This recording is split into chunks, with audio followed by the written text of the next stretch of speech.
person and personality, Mr. Gopal Agarwal. We all will listen to him.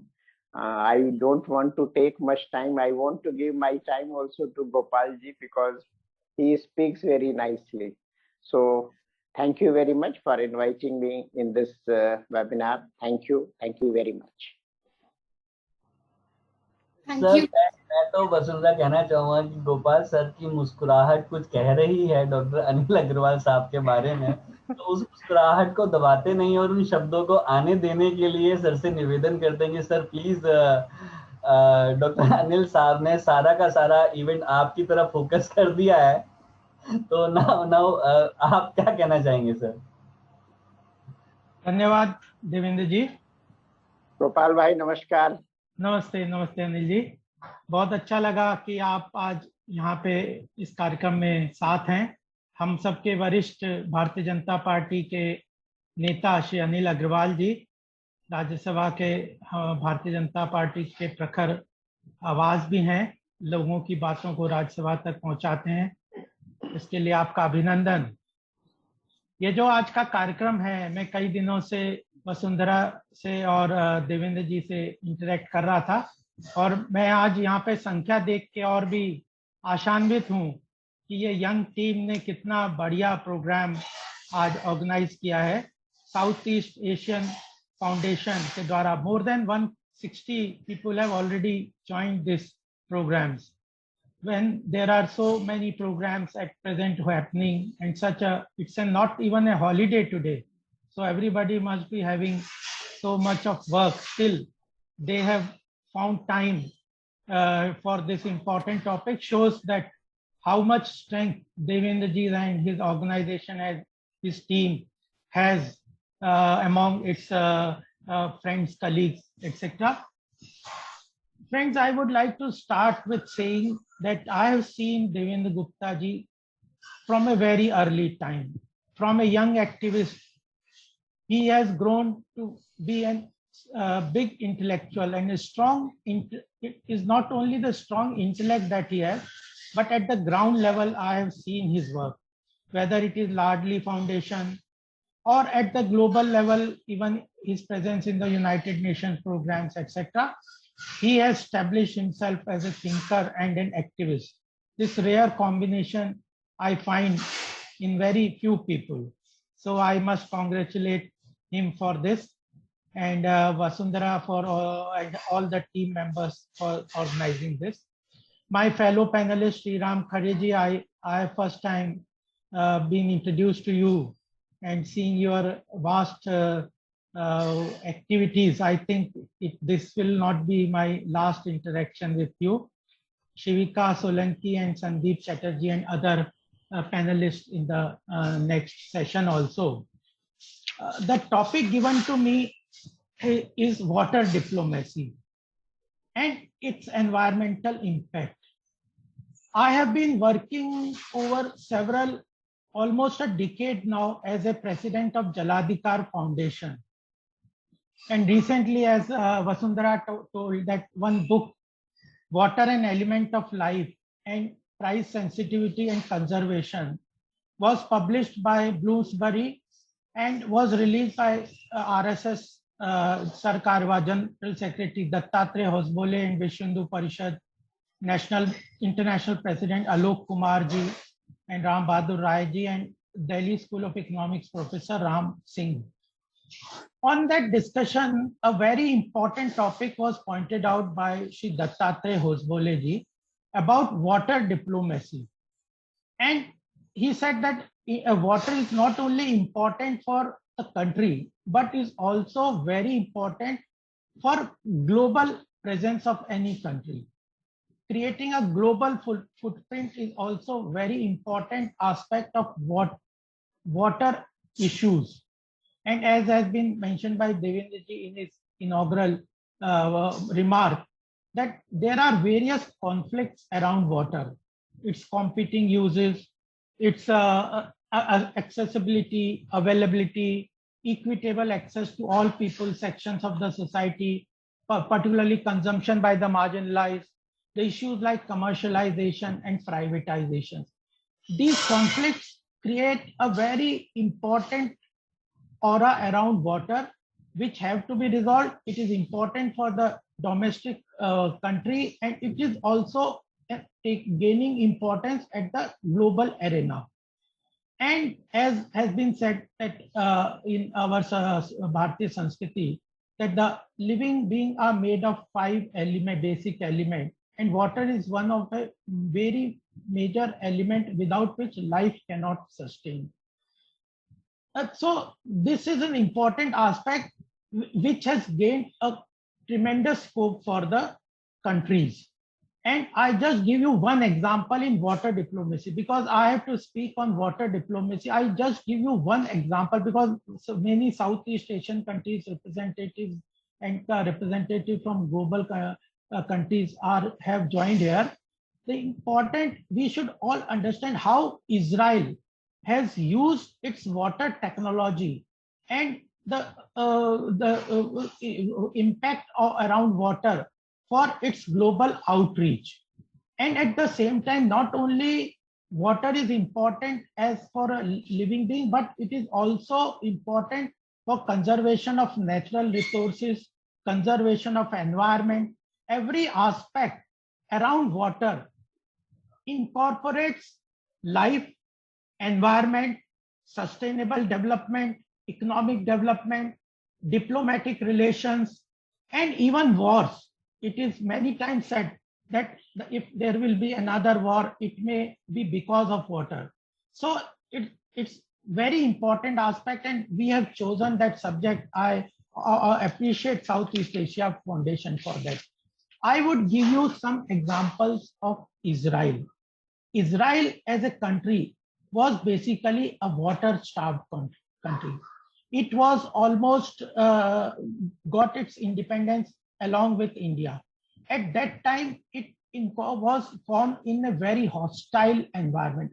It is surrounded by hostile countries which are not conducive to its existence. Then globally also, at the international level also, many countries, particularly those who had good relations with OPEC countries and Gulf countries, they were not conducive to how Israel as a nation will come up and how it will grow. But Israel has very effectively and efficiently used its water conservation mechanism, water technology, use of innovation, and helping many countries around the globe that at present Israel has relation based on water coordination, innovation, technological sharing, conservation with more than 150 countries. And it is said that though these 150 countries at present do not at times support Israel's interest in United Nations, but among themselves, they have built a very strong relations with Israel, where it is mutually dependent relationship.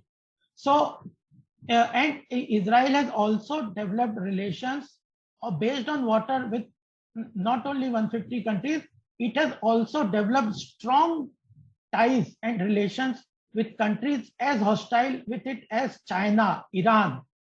Israel has very good relations with China and Iran. It has helped them grow their water resources, helped them grow agriculture technologies, helped them grow good food, and has gained a lot of goodwill in those countries. So at one point of place, Israel is a water-starved country. In 1940, it had a big shortage of water, but at present, in a short span of around 60, 70 years, it is now a water abundant country, being stationed in a desert area. Through its focused activities, through its focused technological innovation, through its focused conservation mechanism, has been able to build a very strong economy. And as has been said in many books, literatures across the world, that water is also a catalyst to the economic development of the country. Because if there is no water, we have seen, I have been working in the remote areas in India with various areas, even in Delhi, areas like Jamia, Ashok Nagar, Jakira, where there is a huge shortage of water. People spend a lot of energy and time for fetching water. There are fights among for getting water. And if there is no quality water available, there is no water supply available, the health of the people is extremely compromised. Lot of expenditure, diseases, etc. arise from water. And even young people, young girls, etc. It's a gender issue also. In the house, they have to work to get hours, spend hours to fetch water for their daily use from a distance. And that is also not very quality water. So their education is suffering, their working capacity is suffering, their health is suffering, economic activities is suffering. So this is very important aspect that we should understand. And solving these problems, Israel has got into a very good relations with many countries. I told you I can go on and give a lot of examples how with China, though China is a water abundant country. I have visited China 8 times on various government delegations, party delegations also, and on the invitation of the Chinese government. It's a water abundant country, but still it needs to conserve water. And it has taken extensive help from China. It did not initially wanted to have a bilateral diplomatic relation with China, but due to its water technology, it was forced to have relations with China, diplomatic relations. Similarly, Iran was very hostile with Israel. Slowly, they have built a good relation with it. The initiative of, we also know that the Israeli Prime Minister Golda Meir, I'm giving you an example only of Israel because of paucity of time, and also because how it has effectively used water diplomacy to gain access to global community and global footprint. Their initiative like Masao, which was an official project by the Ministry of Israel, and it has made a big difference. Almost 100 countries in Africa and South America. I have not been to South America, but I have been many times, 2-3 times to African countries, Kenya, Mauritius, South Africa. There I have seen that how water is an important aspect for day-to-day life of those people, and how much they care for those countries which can provide them good water resource, technology, irrigation facilities, water equipment, etc. And even not only this, even USA. I was reading about California initiative and bilateral agreement of California state with Israel. There also they have, earlier it was abundant water, but slowly due to non-conservative attitude of the people and the way American life is of splashing everything, they have at present been starved of water. So water is an important element of life. Without it, the life cannot sustain. But the environment and the nature has provided it in abundance. But if we do not conserve it and use it properly, we are going to suffer heavily. That is an issue.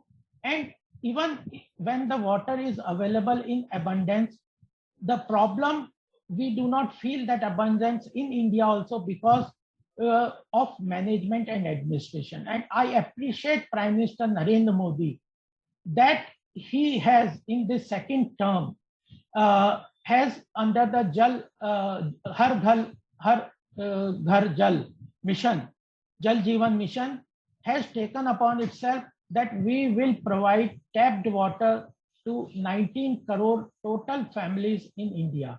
In 2019, there were only 2 crore families which were having tapped water in their houses, because availability of water in the houses is also very important to save time, energy, and good quality water, drinking water, etc. So in 2019, there were only 2 crore families which had tapped water in India. Within these 2 years, the government has added under the Har Ghar Jal Mission, Jal Jeevan Mission, 3 crore additional household which are getting tapped water, and by 2024, our government's target is to provide 19 crore households with tapped water. That's an important aspect that is being put up by the current government.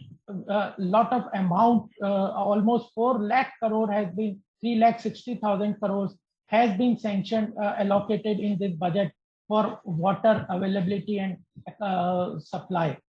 And in addition to that, the important thing is that you can connect water taps to household, but for water supply to that household, you need to conserve water in local water bodies.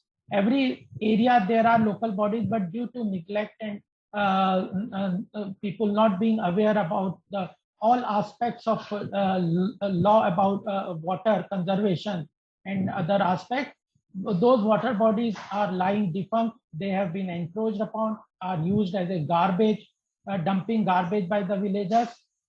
And it can become a mass movement for people to revive those water bodies, so that rainwater which comes every year, and we have abundant rain in India, that water is conserved and does not flow with soil erosion also, which is an environmental hazard for all of us. So that water is used to recharge groundwater. That's very important. Another aspect that I would like to mention is that there are issues with regard to right to water. United Nations Sustainable Development Goals, an important aspect under the water diplomacy and water initiative is about sanitation and drinking water. So United Nations talks strongly about right to water. In India, it is under Article 21 of the Constitution that right to water is included as a right to life, which is a fundamental right. Many court laws show that right to water, providing free drinking water to every household, is the responsibility of the government and by the local government, state government, and central government. So right to water is included under the right to life as a fundamental right. Water for all has been strongly put under our Constitution to be provided by everybody. Ownership of natural resources is also an important aspect which will help into conservation of various natural resources. And I was reading that though the model followed by Israel and many countries, European, Australia, etc., about water availability and supply and drinking water is based on commercialization. But our Constitution says that the ownership of natural resources is not, it has to belong to the public, and it should not be, and the government should act as a trusteeship of that natural resources, including water. And it cannot give it to the private hands, which you do not own any natural resources. Any government cannot pass it on to other private sectors. And there are several aspects. I'll just mention few places where strong movements have taken place, where those countries tried to privatize groundwater or river waters, etc. There were strong movements against that privatization, like Shivnath River in Chhattisgarh, Bolivia, Nicaragua. Huge movements had taken place against privatization of water. And our Constitution tells that water conservation is an important aspect which has everybody to act on it. Everybody has to put his activities around it. Then only water can be sustained. Last point that I would like to mention here is, if you look into the historical aspect of various countries, major civilizations across the globe have developed along the river bank. Whether it was Egyptian civilization along with the Nile River, or Mohenjo-daro, Harappan civilization, Indus civilization along the Saraswati River in India, And as the Saraswati River dried up, those civilizations also dried up. And even the rivers have become a very important aspect of global diplomacy. I went to China in G20 summit. I was represented by political party from India in one of the concept of G20 outreach in China several years back. They had taken a very big initiative, Mekong cooperation. Mekong River, which flows through Laos, Cambodia, Vietnam, Malaysia, Myanmar, and China, touching Russia. And they had taken a strong initiative of diplomatic cooperation around, they were talking Mekong cooperation, Mekong River cooperation.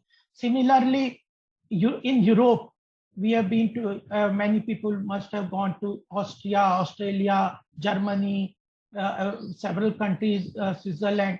This Danube River flows through 10 countries. And there is a all those 10 countries cooperate together to preserve the river. Earlier, it had been destroyed by pollution, etc., etc. But now they have come out with a cooperation between the 10 countries along with Danube. And Rhine also is a European river where different countries cooperate for preservation and conservation of the river. India has taken a strong initiative on river as being a living being. Uttarakhand government court have decided that rivers are a living being. Rivers have to be considered as a living being. They have rights. As a human being has a right, they also have a human right. So there are so many issues along water which can impact the environment, daily life, energy, etc. And last point, with this remark, I will end my discussion. Today is an important discussion about the energy conservation also. If you look into various innovation in the technology in water, availability, distribution, management, extraction, drip irrigation, agriculture sector, industrial sector, you will find that the solar energy, a renewable clean energy, plays a very important role in water conservation, distribution, and management. So nuclear energy, solar energy, which is the important topic of today as an environmental protection and environmental sustainability, water conservation and solar energy can be integrated at the point of time to create great value for startup initiatives, companies, NGOs, and various countries. I can give several examples, but because of paucity of time, I'll now end up my initial remarks.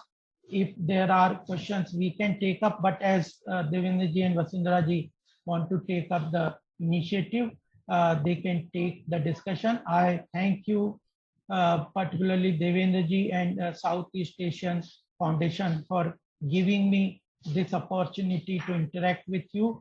And always, whenever these strong and intellectual topics come to us, it gives an opportunity for myself also. I consider them as an opportunity to study.